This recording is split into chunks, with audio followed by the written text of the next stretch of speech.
around and kind of talking about is the Shelby County school systems. Now, we put $9 million in partnership with private donors to expand Boys and Girls Club. There are organizations that are, to your point, like MLK Prep, which is it's a charter school, right?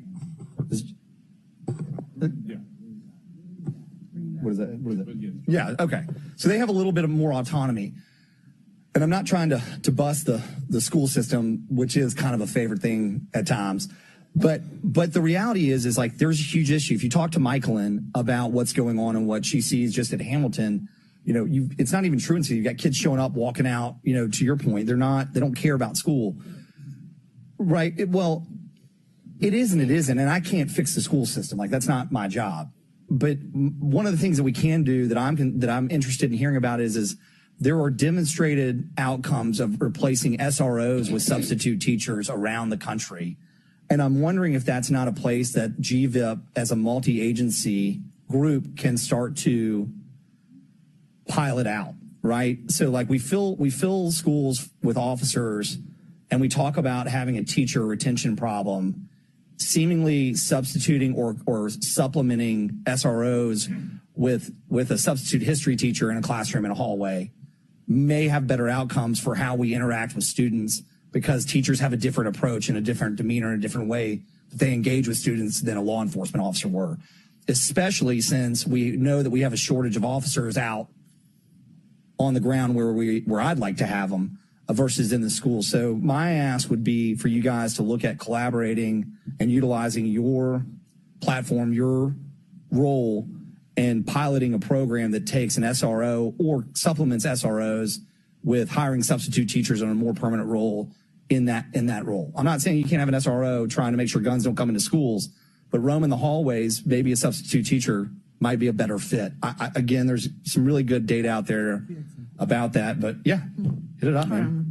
So the same engagement that we implemented at MLK, we proposed it to the school system. And to your point, 901 block, they do that. They are walking the halls, and those youth confide in them more so than the teachers and the school security. So we are in hopes that eventually, again, we want to make sure we get it right. The same thing with Regional 1. It was a slow process, but we're here now, but we want to make sure that we get it right. Is that partnership specifically with Fraser Community Schools or solely with MLK Prep? So right now we're in MLK Prep, but we are able to go into the other two schools, which is Humes and Riverside.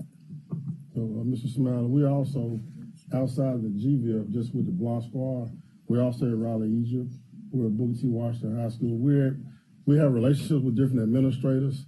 And so without going through Colonel Sanders and his group, we're at other schools too, but just it's not with the GVIP. So your relationship is specifically built based on who the administration is, not necessarily the school superintendent or the acting superintendent, whoever. Yeah, until it becomes official with Sheridan County, we just get the call from the administrator to go.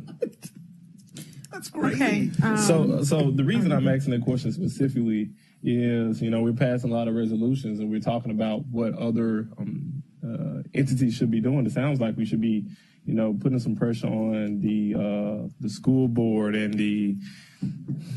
our soon to be superintendent, acting superintendent, whatever it may be. You need to put some pressure on those particular institutions so that they can allow entities like 901 Block Squad to do what they do so that we can get to a point where we're significantly decreasing crime. Thank you. Madam I Chair, appreciate your work too. I should have one final comment from Mr. Johnson. I appreciate your wanting to get it right. But nothing's right the first time around. And I would tell you, I'm willing to sacrifice getting some of it right for speed. I mean, we are just at an inflection point now that requires an immediate, swift response.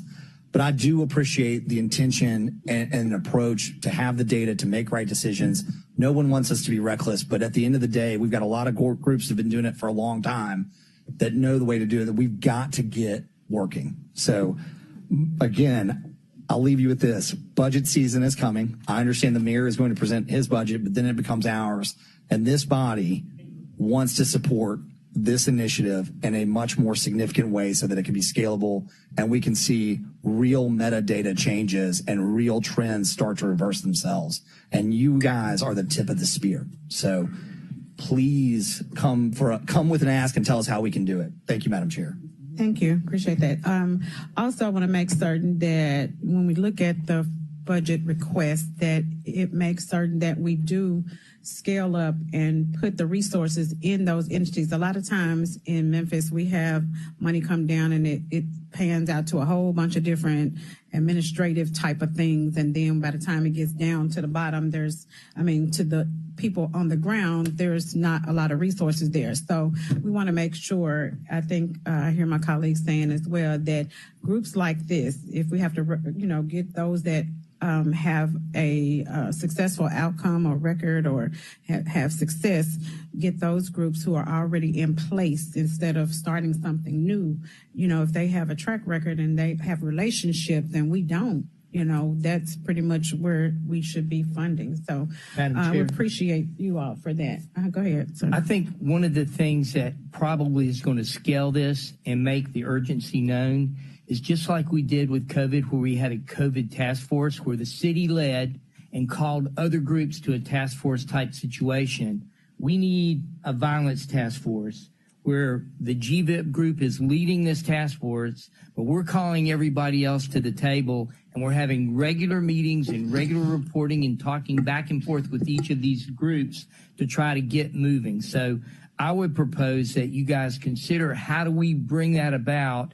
And, the perfect person to call that to action will be our mayor. And I think that he's thinking about that now. So I'm hoping that we see that happening in the next week or so.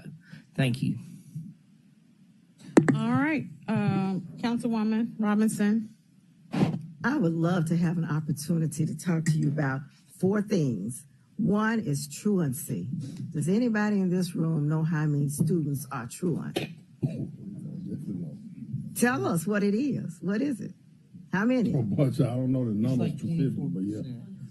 About 40,000 people. That's what's driving the crime. Okay. Kids not So, and we hadn't talked about truant kids yet. And that's something that we need to concentrate on with the school district. The second thing is there's a program called the Kinglian Method. When you're working with young people, there needs to be a process to get them to start changing their minds about how they think. And I saw a movie many years ago called Hotel Yolanda, where some African tribes killed another African tribe. I don't know how they know who was in what tribe, because they all looked alike to me, about how to love yourself. And that happened in the early 1990s.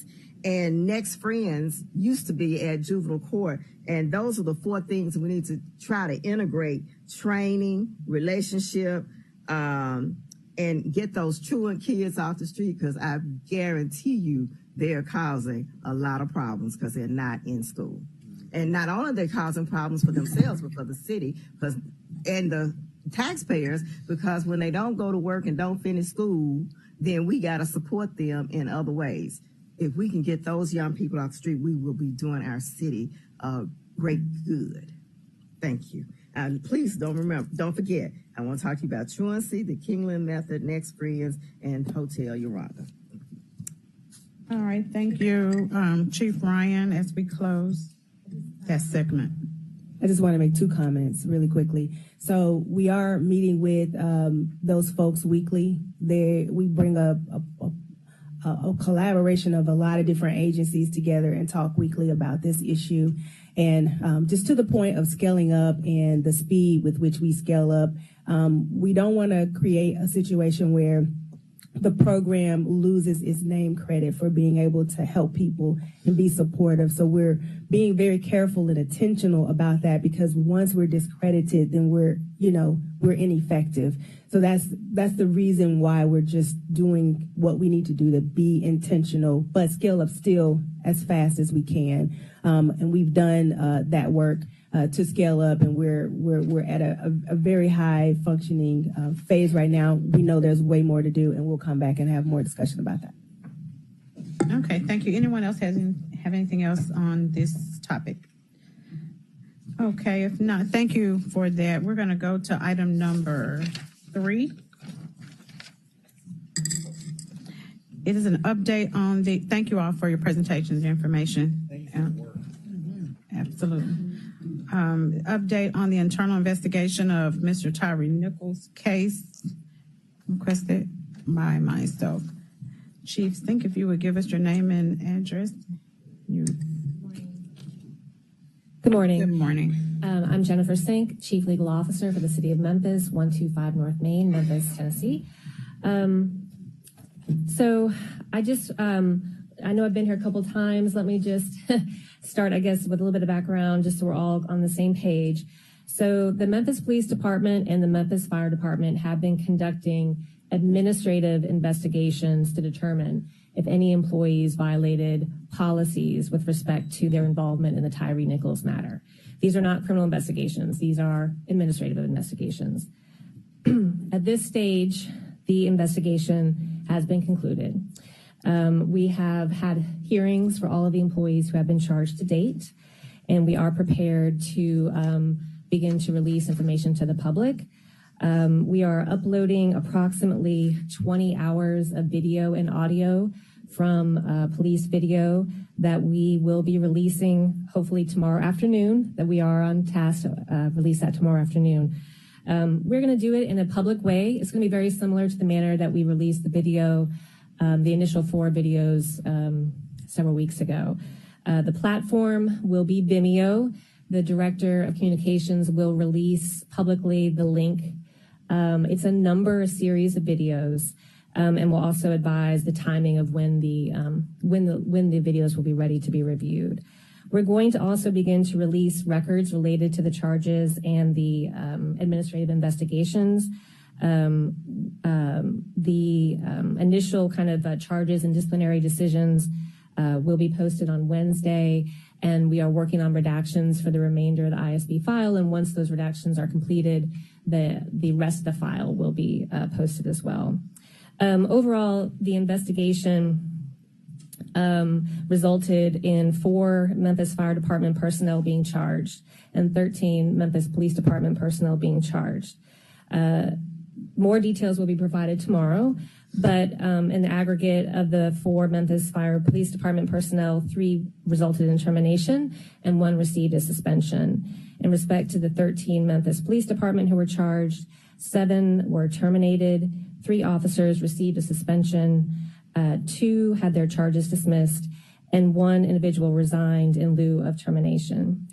And that is the update. If you have any questions, I'm available. So is there anyone that struck Mr. Nichols that's still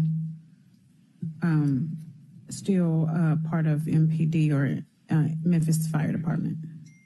No, all of those officers were part of the first round of being terminated and also have been charged criminally. Okay, the 3 suspended and the 2 dismissed, they didn't have any actual contact. One of the personnel involved in the suspension did, at the tail end, he did place hands on legs, but that was not a strike or an assault. He received a suspension as a result of his involvement. And the suspension, they'll be able to return to work?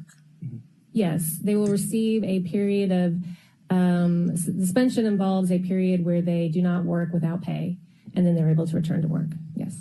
Does that include any type of counseling, therapy, intervention, or anything like that? These are strictly disciplinary hearings, and they do not involve any other type of training. No, they don't involve any other type of remedies such as the ones that you listed. Okay. Any Councilman Smiley? So we're talking a total of 4 Memphis Fire Department personnel and a total of 13 MPD personnel. Of these individuals, I think you mentioned 1 resigned. I think a total of 5 others that were ultimately initially found to violate some policy. Of these individuals, did any of them retire, meaning retire in lieu of resigning? Did any of these individuals retire? The one that I mentioned, yes, he submitted retirement before we conducted the hearing. What the file will reflect is that the hearing, the disciplinary action did not. We continued to the point that we were able to. There was based upon the information, there was a determination that had he not retired, this individual would have been terminated. But because he's retired, what we do is we would hold that hearing in abeyance, as a technical legal matter. Mm-hmm. Yes, okay. And so, but the hearing officer did make a determination that had he not resigned, and based upon the information.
Trying to stop or harm anybody that's put 20-something years and they made a mistake from being able to do something. I guess it depends on the severity and the egregiousness of the mistake.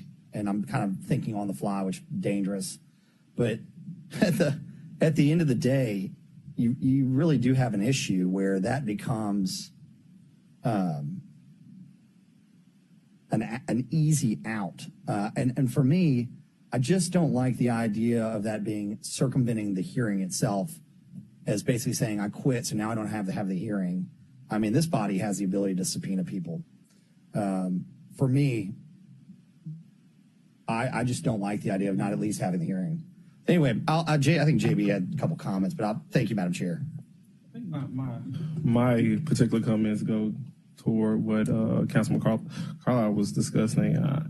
I think we have to, I'm not sure, what we can do. We have to determine a way that we don't allow people to commit these egregious acts and say, hold up, I'm still getting my check anyway. I think at the end of the day, we're accountable to the people who pay taxes. And if we're wronging the people who pay taxes, we shouldn't be allowed to receive dollars that is ultimately theirs.